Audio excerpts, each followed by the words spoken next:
So, eto po yung, post ni Makagago, 11 hours ago.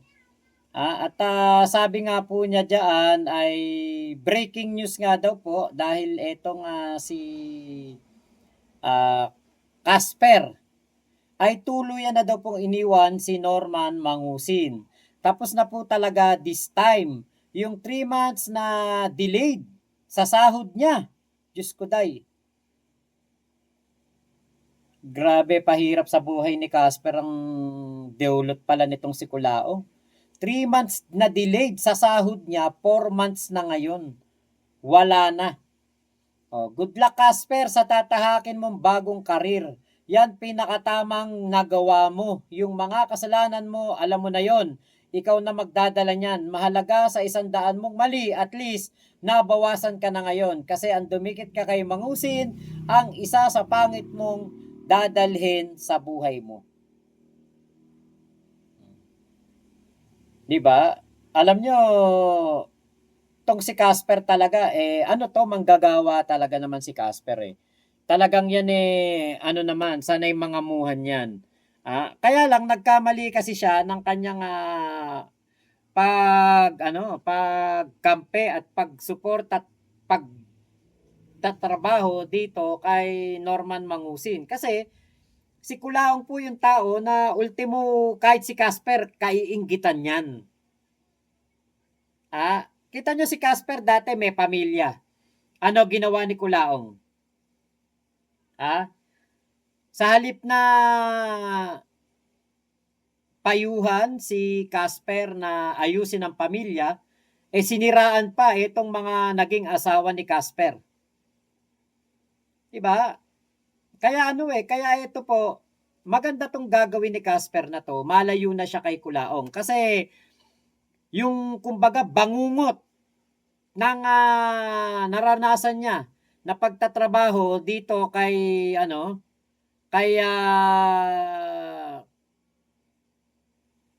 Kulaong maituturing na isang traumatized experience. Boss Mac, umaabot ba sa lugar mo ang sawlog? Ano yung sawlog? Ayan. Tommy Fishing, hello po Kaya tama lang yan. Iwanan na ni Kulaong yan. Iwanan na ni Casper si Kulaong. Kasi wala naman talaga maidudulot na maganda sa buhay niya to eh. Buti sana kung malaking naitutulong nito sa buhay niya. Kahit man lang sana pinapasahod siya ng tama. Hindi. Hindi na nga siya pinapasahod ng tama. Dinadamay pa siya nito sa mga kabulastugan. Pati sa mga kaso. Diba? Kita nyo, ang alam ko may kasong matatanggap si Casper kaya Chief Kalinisan. Dahil dun sa pag-bodyguard niya. Illegal yun eh. Baka mamaya magulat na lang si Casper, may warrant of arrest na siya diyan. Pero dahil siguro malay natin, dahil sa pag-alis na ito ni Casper sa poder ni Kulaong talaga, puputulin niya na ang kanyang relasyon kay Kulaong. Malay natin, 'di ba? Baka mamaya maisipan ni Chief Kalinisan, mabalitaan niya. Sabi ni MG na, Chief Kalinisan, eto pong si Casper hindi na daw po papasok kay Norman. Hindi na magtatrabaho. Baka hindi nakasuhan si Casper, iurong na. 'Di ba? Good decision Casper at mag-vlog na lang, total sikat na naman siya. Tama. Sumama kasi sa maling tao. Maria Morena, nangamuhan kasi si Casper, ayan tuloy. Saka alam nyo na 51 na pala si Casper. Nakita ko kay Po Genius. Sabi ko 51 na pala yun. Katanda na.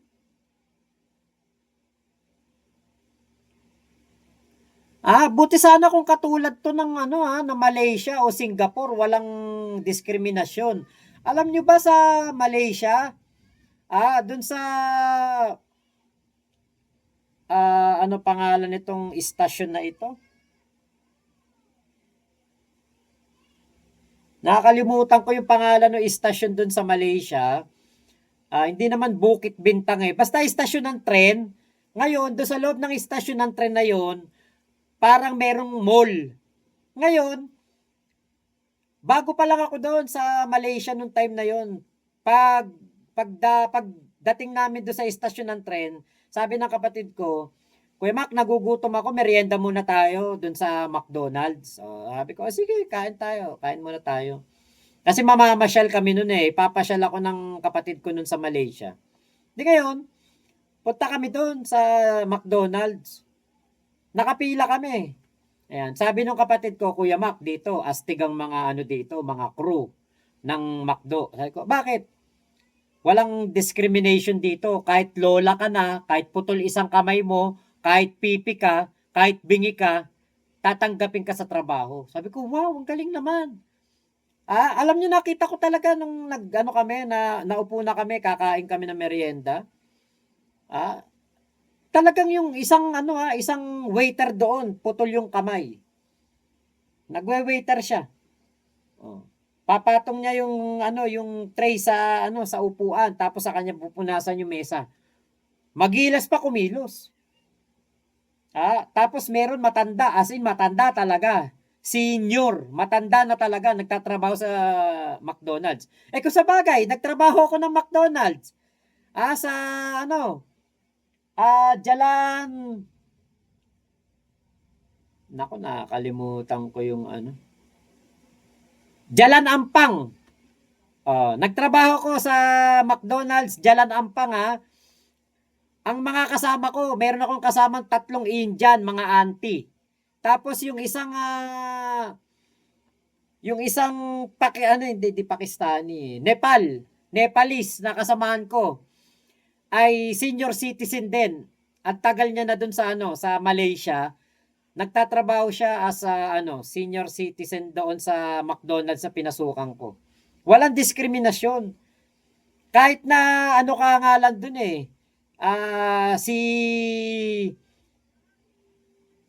Si Ayu. Yun, si Ayu, yung naging kasamahan ko, taga Sandakan, taga dun siya sa Sabah, Malaysia. Siya, hindi siya nakagraduate ng high school, hindi siya marunong mag-English, pero nagtatrabaho siya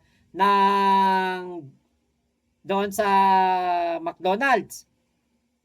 Nung umuwi kami ng Pilipinas ni Joy, nakita ko pa yung post niya sa FB na nagpapasalamat siya kasi naging manager na siya. Imagine niyo hindi nakapagtapos ng pag-aaral 'yon, pero manager na ng McDonald's. Walang diskriminasyon kasi doon eh. Kasi ang tinitingnan doon is skills. 'Yun ang tinitingnan doon. Kaya ang sarap magtrabaho sa Malaysia. Ngayon, dito sa atin sa Pilipinas, yung 51 anyos na katulad ni Casper, ewan ko lang kung may makuha pang trabaho yan. Alam naman natin ang diskriminasyon dito sa atin, yung ng 40 para matanda na rito eh. Alam nyo ba ako, nung ako 22 yata, 22, 23, anyos na ako, nagja-Jollibee pa ako. Naging regular kasi ako sa isang Jollibee. Ngayon, 23 years old na ako. Tinatawag ako, alam niyo tawag sa akin, Manong. Kasi ako yung pinakamatanda sa lahat ng crew. Nahiya na ako. Nag-resign ako, sabi ko, resign na po ako. Tapos nag-apply ako waiter. Una, waiter sa mga catering.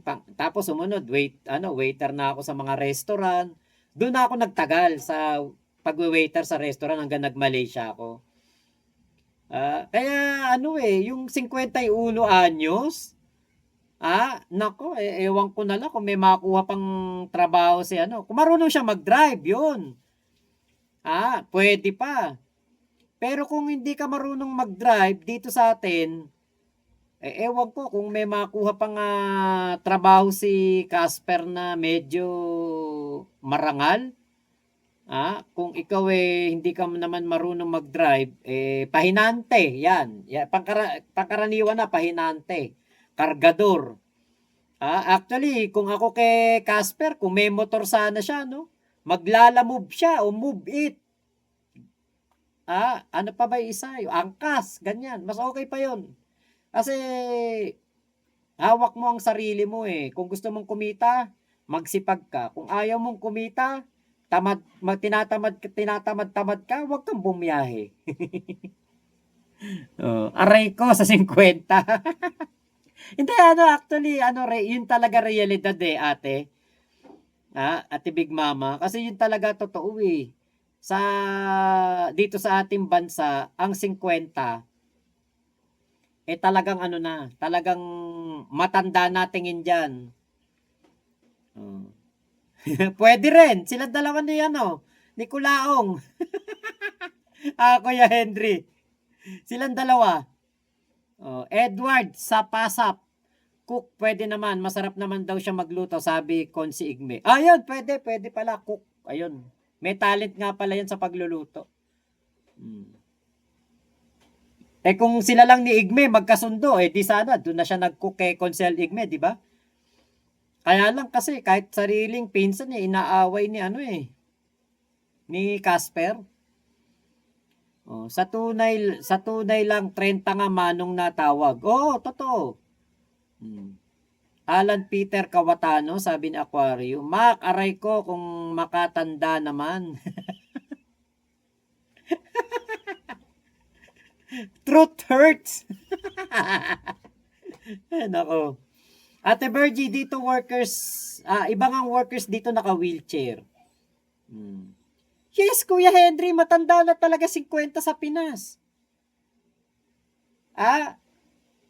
Bakit? Di ba dyan sa Pasig, yung 50, hindi pa matanda?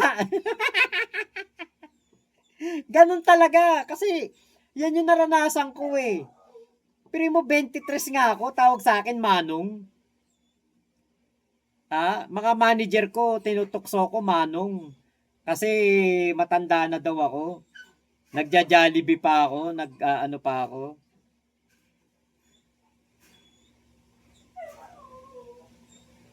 Okay, sa may Antek, Ate Bergie, Gang Mategi Bells. May Antek. Okay, Ate Bergie, may mga pasaway pala dito, inaanak Henry and Big Mama. Okay. Ang shikit-shikit besh. Gusto lagi na employer bata para madali mapasunod. Pag magulang na kasi mahaba na sungay. Pag matanda na kasi, no? Ganun nga din. Pero sa Malaysia, alam nyo ang ganda ron. Wala talagang diskriminasyon. Kuya Elmer, dito din, Boss Mac, 56 na ako, pero ano yun, kinagigiliwan pa ng kumpanya ang gawa ko bilang electrician. Dito lang kasi sa atin sa Pilipinas talaga matindi diskriminasyon eh. Dito na rin sa Europe mahirap umanap kung over 50 years old ka na. Sabi ni Kuya G. Iba nga talaga Malaysia, Singapore, Thailand, yan. Kahit matanda talaga, pwede ka magtrabaho sa mga fast food. Hindi katulad dito sa atin, talagang wala. Pahirapan. Para naman di pa matanda ang 50, parang dyan pa lang sila nagbo-bloom. Sige, paglaban mo, Kuya Henry. Paglaban mo yan. Kaya ewan lang natin kung ano magiging trabaho ni Casper. Alam niyo ko si Casper lang pagpapatuloy niya yung kanyang YouTube. Okay, kahit papaano baka kumita siya. Kasi kilala na siya na tuta ni Kulaong Ngayon, kung hindi nagla-live si Kulaong, pwede siyang makakuha ng viewers mula kay Kulaong. Kasi marami naghahanap kay Kulaong dahil nga hindi na nagla-live Ngayon, kung itong si Casper ay mag-YouTube, maaari siyang kumita sa mga palipad, pakulay, mamomonetize kasi kaagad ang channel niyan. Kaya lang kasi ang problema, si Kulaong parang hinahawakan siya sa leeg na hindi siya pwedeng mag-live, hindi siya pwedeng mag-sokmed kasi si Kulaong hindi nagso-sokmed. Yun lang ang mali ni Kulaong. At yun din ang hindi dapat sinusunod ni Casper. Kasi kung SOCMED ni Casper yan, kay Casper yan eh, SOCMED niya yan. Wala kang pakialam dyan. Huwag mong pakialamanan kung gusto niya mag-SOCMED. Kung amo ka lang, hindi mo hawak ang buong buhay niyan.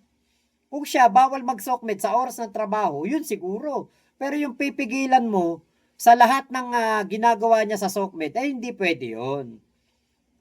Pangit yun. Parang minamartial mo naman si Casper. Ganun kasi si Kulaong. Kasi nga, ayaw ni Kulaong na yung mga supporter ni Kulaong ay mapunta kay Casper.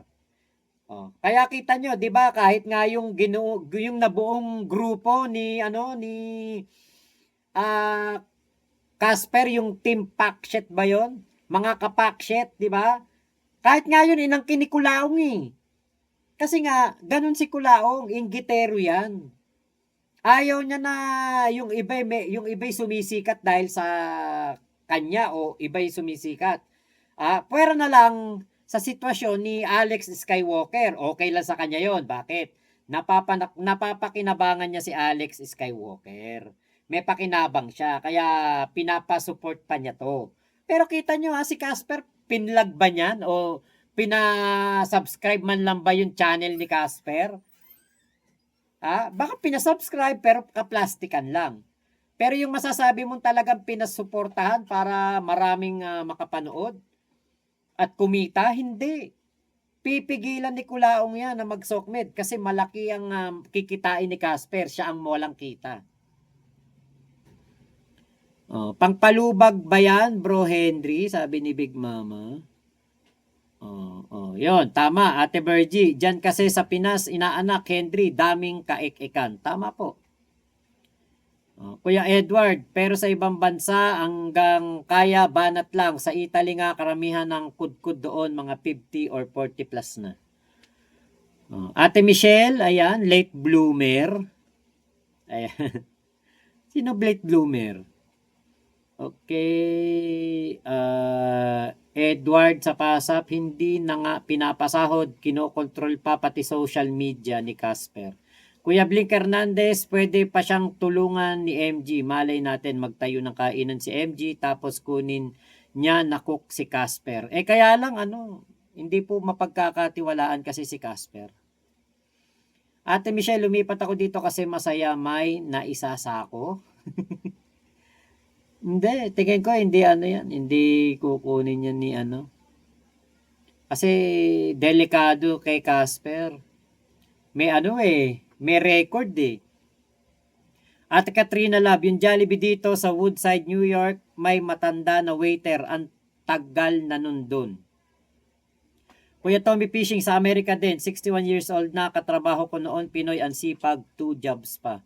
May Castro, dito sa Malaysia, madaming Oku, PWD, binigyan ng work sa mga fast food. Ay, Ate May Castro, ano pangalan ng istasyon ng tren dyan? Yung pinaka-istasyon ng tren. Ano pangalan ng years nung istasyon ng tren? Sarsini? Okay. Yun, Pasarseni. O Masjid Jamek. Saka Masjid Jamek. Yan, yun.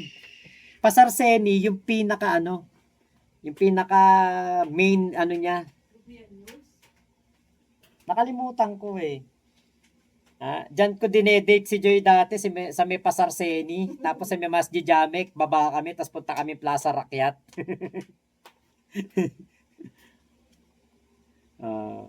Tagal ko dyan, Ate May Castro, sa Malaysia. Sa Ampang, UK kami nakatiran ni Joy dun sa sa Liberty Arc sa Ampang, UK. Malapit sa Kota, bilihan ng gin. Sa Kotaraya. Oo. Tama. Isang istasyon pa yan Kotaraya na Kamusta ba Kotaraya? Noong nakaraan nakita ko meron na rong parang resto bar na. Tapos mga nagsasabunutan yung mga mga OFW.